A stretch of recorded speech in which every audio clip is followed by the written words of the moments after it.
Good afternoon, everyone. Last but not least, excuse me, I've got a little bit of a cold, so I'll try my best. I spend a lot of my time, my professional time, working as an expert witness on claims, contractual disputes, and so on. And as a result of that, I get to see a lot of horrors, primarily coming from the asbestos management community. Now, I'm not here to bash the asbestos management community. I'm here really as a part of an initiative that started discussing with Colette and others within NORAC in terms of providing guidance to the asbestos sector into how to go about investigating and assessing asbestos on brownfield land, because it's not necessarily straightforward. I think a lot of people out there in the asbestos community don't even know what they don't know about how to go about investigating and assessing asbestos contamination. So I'm here today really just to offer some key points to help asbestos management practitioners to essentially avoid what can be some quite significant commercial liabilities by making some dreadful mistakes. So hopefully you'll take it within the spirit it's intended. So just to set the scene, industry needs this guidance, I would argue, to avoid some very significant contractual liabilities and ultimately potentially professional indemnity insurance claims further down the line. The heart of this issue goes to competence, effectively. So competence in asbestos management, we understand that pretty well. We've got British Occupational Hygiene and others providing training, exams and so on. But what about land contamination? What do we need to know about how to be competent in land contamination assessment? Surveying land for asbestos contamination. Are we talking about a survey or are we talking about a ground investigation? What do we know about HSG 264, the survey guide, versus the analyst guide HSG 248? And what do we know about geo-environmental guidance for land contamination practitioners? I want to touch on the issue of sampling and logging of soils, or what I would call made ground, and some potential implications for the analysis of soil and UCAS accreditation that I've come across. And then lastly, the issue of hazard and risk assessment. So what do we know about HSG 264 in terms of the hazard assessment framework versus the Joint Industry Working Group's guidance, known as car soil, and the decision support tools that were produced by myself and others as part of that guidance development. Description of ACMs in licensing status, that is another big area where I've seen some howlers being made, not just by consultants, but also by some of the big asbestos removal contractors. Effectively there, what they're doing is categorizing work as licensable, when in actual fact it's non-licensable or at worst notifiable non-licensed, with all the implications that follow from that. So what are the risks and liabilities? Well, not following industry good practice can lead to you incurring significant contractual liabilities. If you're taking on a sort of large contract, generally there'll be terms in there that say you must follow statutory requirements, so follow the law. But there's also this issue of what is called good practice or good industry practice. Notice I've not used the word best. So the standard in court is good practice. And good practice might be anything that's readily available within your industry that you should be referring to. You should be pulling it off your bookshelf and referring to that in the design and execution of a project. HSG 264, for example, survey guide would be good industry practice. Claims for professional negligence leading to substantial financial awards against you. Those could be quite significant. If, for example, you've taken on a job where you're not competent to do that job because, for example, you haven't been aware of industry good practice that relates to land contamination, investigation and assessment, you might find that you're technically uninsured, because there will be, and I know this because I have UCAS or insurance for UCAS accredited surveyors, there's a requirement on you to have technically competent people undertaking the work. So if you're doing land contamination work and you don't understand a good industry guidance framework for that, you may find yourself uninsured at the end of the day, which is not a good position to be in. So what is competence in terms of asbestos management? I won't read that out, but you need to have the correct combination of relevant practical experience and professional qualifications.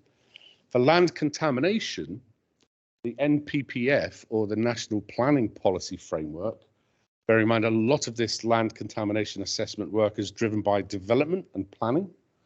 It requires you to have a relevant qualification, experience, sufficient experience in dealing with a type of pollution, asbestos, and membership of a relevant professional organisation.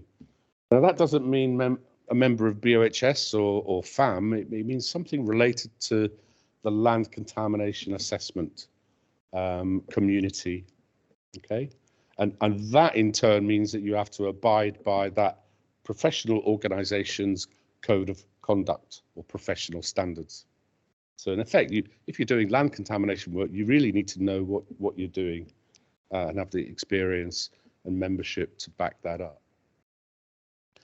Land contamination work requires detailed knowledge and experience of, for example, British standards, BS 10175, for example, BS 5930, and quite a plethora of industry and regulatory guidance that underpins the work that various professionals or different types of professional within the land contamination community require in order to demonstrate that they've done their work properly. Okay, and that applies to both the investigation, the assessment of land contamination, as well as waste.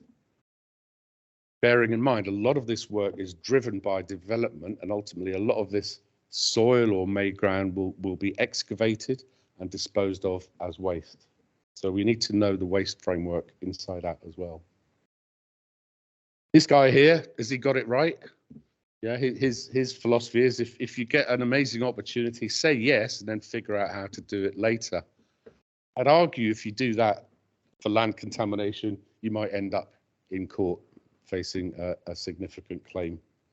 Okay, so don't do what Richard Branson does. Really have a think about whether you're technically competent and proficient to take the job on before you do. How to demonstrate incompetence. Okay, management asbestos survey report. So this for a land contamination investigation. One of the first pages in the report. This survey was done in full accordance with HSG 264. Okay, sounds good. But 264 says absolutely nothing about land contamination surveying or investigation, does it? Absolutely nothing. So if you see that, you absolutely know they're demonstrating incompetence. You might as well say, sue me now, because I've got it wrong in a big way. That then leads you, if you followed 264, but basically you've got your hazard assessment framework, you will more than likely have incorrectly assessed the risk that any asbestos you found on or below the site incorrectly, because it's based on asbestos containing materials in buildings. Yeah, you're going to have completely incorrect conclusions regarding risk. You're probably going to be incorrectly describing those ACMs, and that ultimately is likely to lead you to making an incorrect determination of the licensing status of any remedial works. So if you don't know the framework for land contamination assessment, ultimately you might end up saying it's licensed work with all the consequential impacts on cost and time that go along with that. HSG 248 does now refer to land or soil, but it also cross-references all the other relevant standards for assessing land contamination, British standards and other technical guidance. But HSG 264, absolutely nothing to say about land contamination. So, management survey report, it's wrong. You know, I've seen management survey reports say land contamination. We've got materials that require re-inspecting after 3 months or 6 months or 12 months. When there's a development ongoing that's going to be built out in the next 18 months. And that's all going to be dug up and sent to landfill anyway. They're completely ridiculous. Sampling and logging of soil or made ground. So you've got ground contamination that occurs in the upper layers, but the asbestos surveyor has come along with a JCB, dug a hole to 1 meter deep, and on the management survey report, it said the sample, whatever it was, asbestos cement or lagging or whatever, effectively came from the base of the trial pit, so in this case 1 meter. But where in fact was the asbestos in that profile? 200 mil, 500 mil, 750 mil, or a meter? What's the effect of saying it comes from the base of the trial pit? No detailed logging or description of the material that's coming up. So typically you've got made ground that occurs in discrete layers, and the asbestos can occur in a very narrow band within that meter profile. For contractors coming along to excavate that material for onward disposal as hazardous waste, where's he going to excavate to?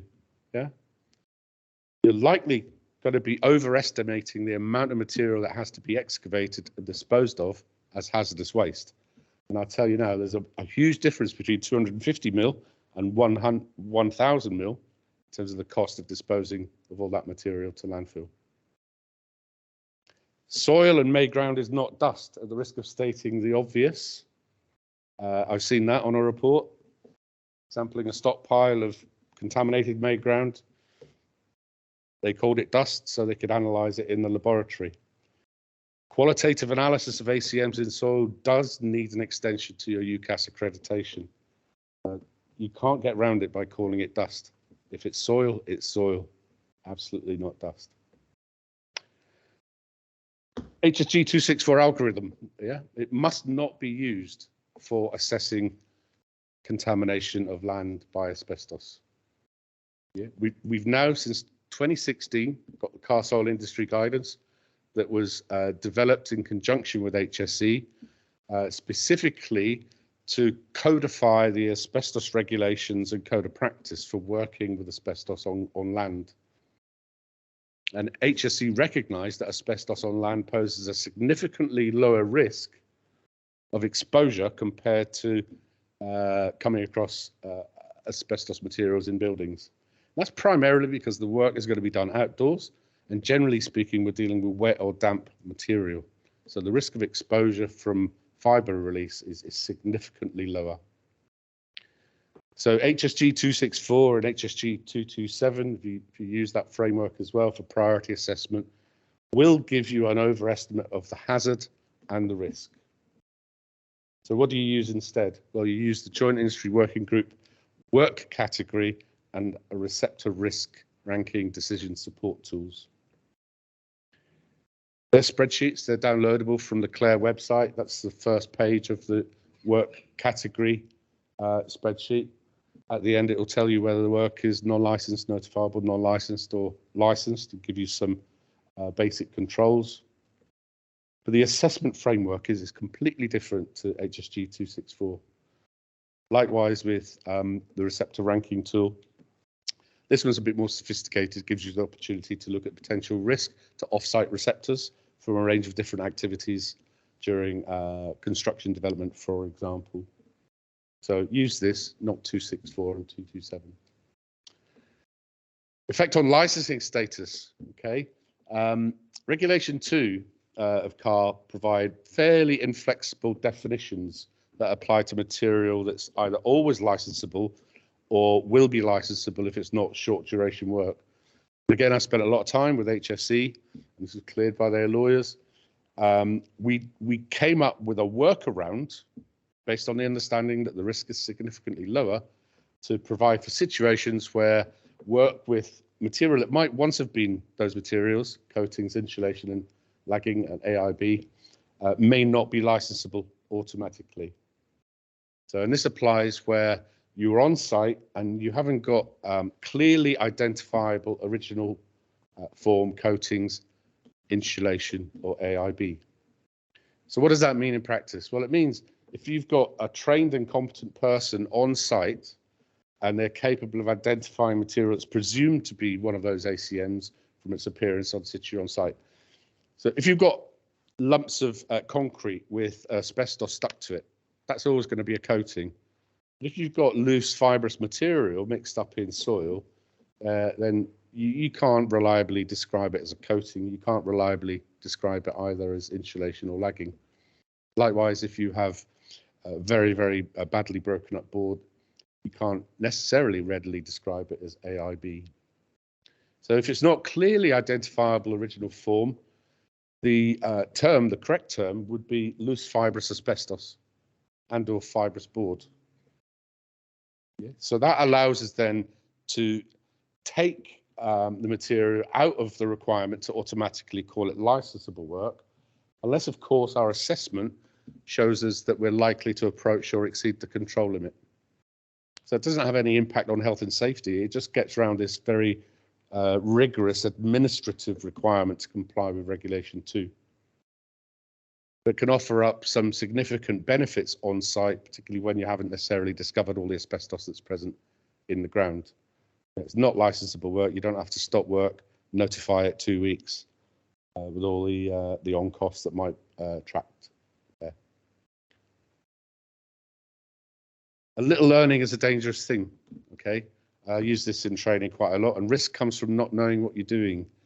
If you do not understand the framework for land contamination assessment, believe me that the financial penalties are very significant. Could run up into the multiples of millions of pounds, and potentially, if you find yourself uninsured, you're out of business the next day. Okay, so I'm looking forward to working with Colette and Sarah Mason to flesh out these initial points, with a view to coming up with some more robust guidance that could be circulated widely in the fullness of time. But as with everything, this is a slow process. Hopefully we'll get it done within the next year. I know Sarah's promised to get me a list of things when she's finished with UCAS, and it might be this year or it might be early in the new year, but we shall see.